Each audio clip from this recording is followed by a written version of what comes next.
नमस्कार. अर्चनास किचनमध्ये तुमचं स्वागत आहे. आज आपण पुणेरी वडापाव बनवणार आहोत, एकदम पुणेरी स्टाईलमध्ये. चला तर मग बनवायला सुरुवात करूया. पुणेरी वडापाव. त्यासाठी मी बेसन घेतलेलं आहे, शेंगदाणे घेतलेले आहेत तळून, लसण घेतलेलं आहे तळून, हे 2 आलू घेतलेले आहेत मी, ते उकळून बारीक करून घेतलेले आहेत. मिरच्या, अद्रक आणि लसण, कोथिंबीर, ओवा, मीठ, मोहरी, तिखट, खाण्याचा सोडा, हळद आणि जिरे. सुरुवातीला आपण मिरच्या घेऊया 2. हे बघा 2 मिरच्या घ्यायच्या आहेत.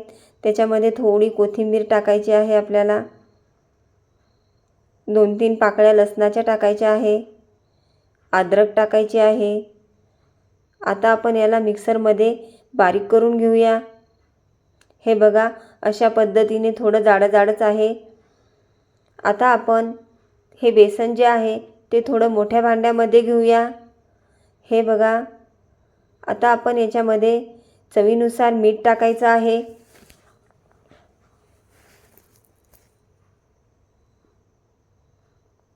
थोडंसं तिखट टाकायचं.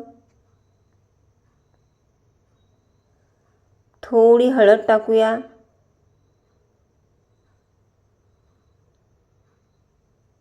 थोडासा सोडा टाकायचा आहे. थोडाच घातला आहे मी.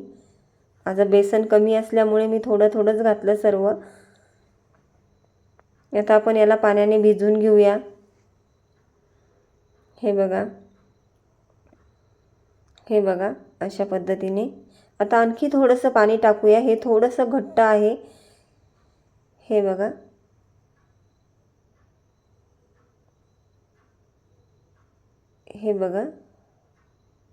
आता आपण याच्यामध्ये थोडासा ओवा घालूया. अगोदर घालायचा राहिलेला आहे आपला.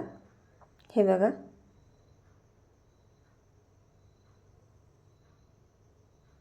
बघा ओवा घातलेला आहे.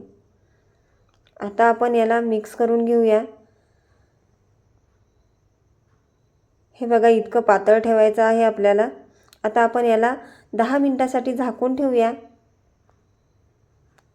आता आपण कढईमध्ये तेल टाकूया. हे बघा मोहरी टाकूया. थोडंसं जिरं टाकायचं आहे. आता आपण जे मिक्सरमध्ये वाटलं होतं ते वाटण टाकायचं आहे. हे बघा याला हलवून घेऊया. हे बघा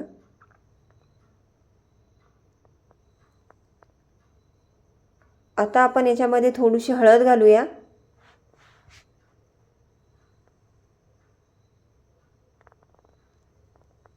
याला हलवून घेऊया. आता आपण याच्यामध्ये चवीनुसार मीठ घालायचं आहे. हे बघा याला हलवून घेऊया. आता आपण जे आलू आणि बारीक करून ठेवला होता उकडून तो घालायचा आहे.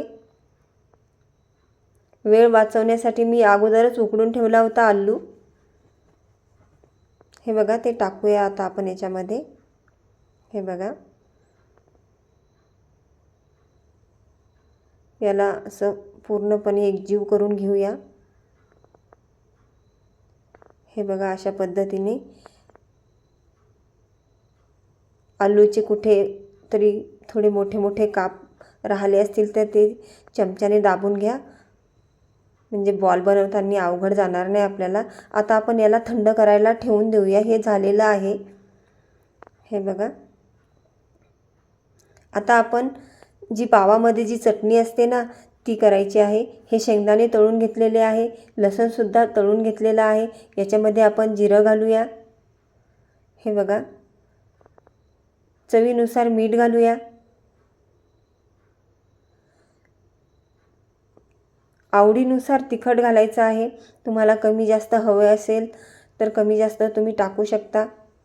ही चटणी इतकी भारी लागते ना, एकदा जर केली तर हमेशा करून खाल. याला आता आपण मिक्सरवरती बारीक करून घेऊया. हे बघा, अशा पद्धतीने ही चटणी तयार झालेली आहे. आता आपण हिरवी चटणी तयार करूया. त्यासाठी मी याच भांड्यामध्ये कोथिंबीर घेतलेली आहे. 1 वाटी कोथिंबीर आहे ही पूर्ण घेतलेली आहे. आता आपण याच्यामध्ये 2 मिरच्या टाकायच्या आहे. हे बघा, 2-3 पाकळ्या लसणाच्या टाकूया. थोडीशी अद्रक टाकूया आणि चवीनुसार मीठ टाकूया. आता आपल्याला याच्यामध्ये थोडंसं पाणी घालायचं आहे.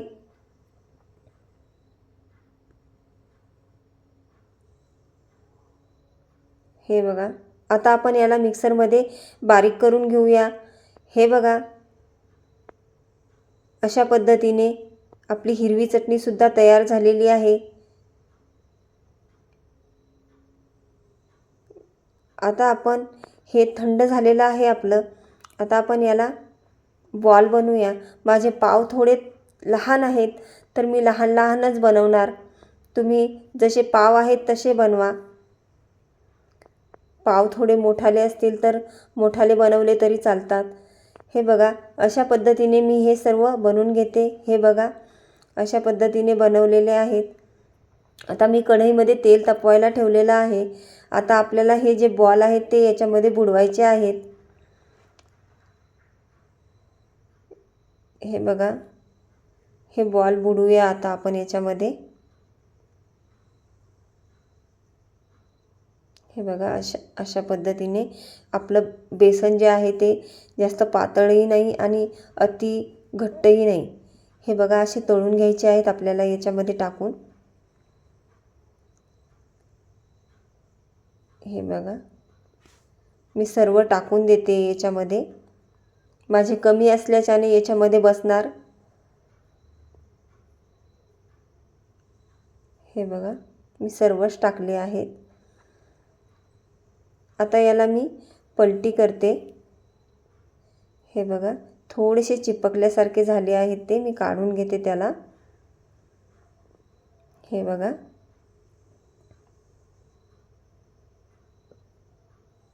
हळूहळू काढून घ्यायचे आहेत आपल्याला ते चिटकलेले.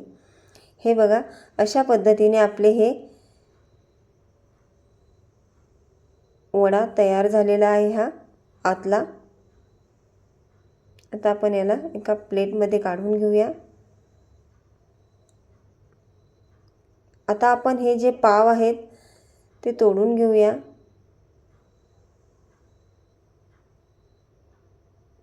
हे बघा,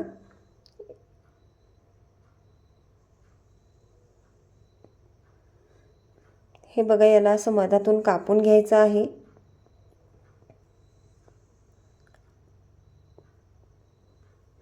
हे बघा, अशा पद्धतीने. आता आपण ही चटणी जे बनवली होती ना लाल, ती घालायची आहे त्याच्यामध्ये.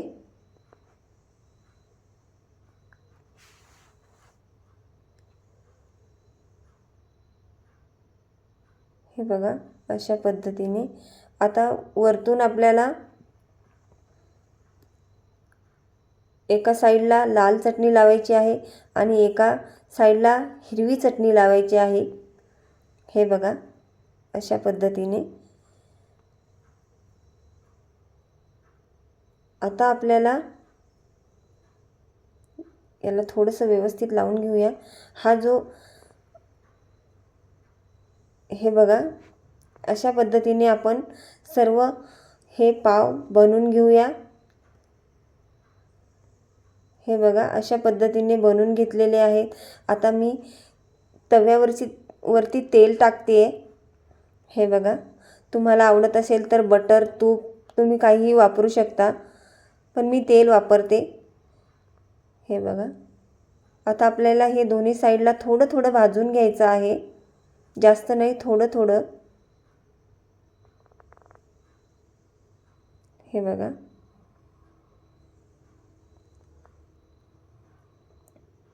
हे बघा, अशा पद्धतीने आपण सर्व वडापाव भाजून घेऊया. हे बघा वरतून कसा छान कलर आलेला आहे. हे बघा आपला वडापाव तयार झालेला आहे मिरचीसोबत. व्हिडिओ आवडला असेल तर लाईक सबस्क्राईब करायला विसरू नका.